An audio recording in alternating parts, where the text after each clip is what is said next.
Go to the tab now. Okay, so let's see. Okay. But really did nothing about it. Was that life pushing him around? Rich Dad rocked slowly and silently in his chair, just looking at me. Ready to learn? He asked. I nodded my head slowly. Learning how to have money work for you is a lifetime study. Most people go to college for 4 years and their education ends. I already know that my study of money will continue over a lifetime, simply because the more I find out, the more I find out I need to know. Most people never study the subject. They go to work, get their paycheck, balance their checkbooks, and that's it. On top of that, they wonder why they have money problems. Then they think that more money will solve the problem. Few realize that it's their lack of financial education that is the problem. So, my dad has tax problems because he doesn't understand money? I asked, confused. Look, said Rich Dad, taxes are just one small section on learning how to have money work for you. Today, I just wanted to find out if you still have the passion to learn about money. Most people don't. They want to go to school, learn a profession, have fun at their work, and earn lots of money. One day they wake up with big money problems, and then they can't stop working.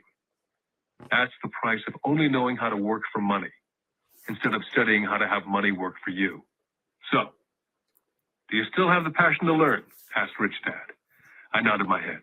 Good, said Rich Dad. Now get back to work. This time I will pay you nothing. What? I asked in amazement. You heard me.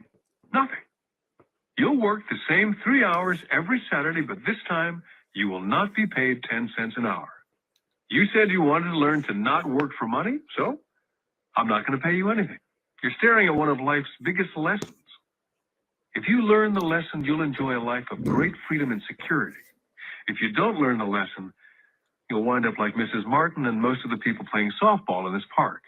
They work very hard for a little money, clinging to the illusion of job security, looking forward to a 3-week vacation each year and a skimpy pension after 45 years of work. Now, if that excites you, I'll give you a raise to 25 cents an hour. But these are good, hardworking people. Are you making fun of them? I knew there was part of our emotions that wanted to take the deal. Okay, he said, $5 an hour. Suddenly there was a silence from inside me. Something had changed. The offer was too big and I'd gotten lying, I said. I did not say you were lying. I said to tell the truth. Rich Dad came back. The truth about what? I asked. How you're feeling, Rich Dad said. You don't have to say it to anyone else, just yourself. You mean the people in this park, the people who work for you, Mrs. Martin, they don't do that? I asked. I doubt it, Rich Dad said. Instead, they feel the fear of not having money. Instead of confronting the fear, they react instead of think. They react emotionally instead of using their heads, Rich Dad said, tapping us on our heads. Then they get a few bucks in their hands, and again the emotion of joy and desire and greed take over. And again they react instead of think. So their emotions do their thinking, Mike said. That's correct, said Rich Dad. Money is running their lives, and they refuse to tell the truth about that. Money is in control of their emotions, and hence their souls.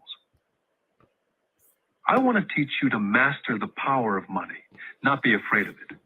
And they don't teach that in school. If you don't learn it, you can become a slave to money. It was finally making sense. He did want us to widen our views. You'll only be a high-paid slave. So how do we avoid the trap? I asked. The main cause of poverty or financial struggle is fear and ignorance, not the economy or the government or the rich. It's self-inflicted fear and ignorance that keeps people trapped. So you boys go to school and get your college degrees. I'll teach you how to stay out of the trap. The pieces of the puzzle were appearing.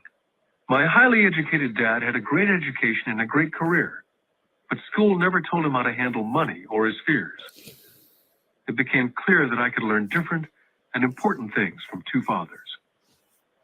So you've been talking about the fear of not having money. How does the desire of money affect our thinking? Mike asked. How did you feel when I tempted you with a pay raise? Did you notice your desires rising? We nodded our heads. By not giving into your emotions, you were able to delay your reactions and think. That's most important. We will always have emotions of fear and greed. From here on in, it's most important for you to use those emotions to your advantage and for the long term, and not simply let your emotions run you by controlling your thinking. Most people use fear and greed against themselves. That's the start of ignorance. Most people live their lives chasing paychecks, pay raises, and job security because of the emotions of desire and fear, not really questioning where those emotion-driven thoughts are leading them. It's just like the picture of a donkey. What does ignorance have to do with greed and fear, I asked. Because it's ignorance about money that causes so much greed and so much fear, said Rich Dad. Let me give you some examples. A doctor wanting more money to better provide for his family raises his fees. By raising his fees, it makes healthcare more expensive for everyone. Now it hurts the poor people the most, so poor people have worse health than those with money. Because the doctors raise their rates, the attorneys raise their rates. Because the attorneys' rates have gone up, school teachers want a raise, which... As we headed back to the store, Rich Dad explained that the rich really did make money. They did not work for it. He went on to explain that when Mike and I were casting 5-cent pieces out of lead, thinking we were making money, we were very close to thinking the way rich people think. The problem was that it was illegal for us to do it. Rich Dad went on to explain that the rich know that money is an illusion, truly like the carrot for the donkey. It's only out of fear and greed that the illusion of money is held together by billions of people thinking that money is real. Money is really made up.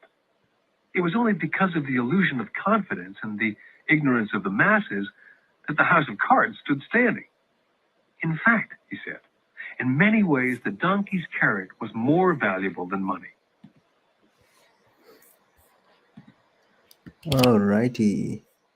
So we will stop it here, and we will continue this listening to this book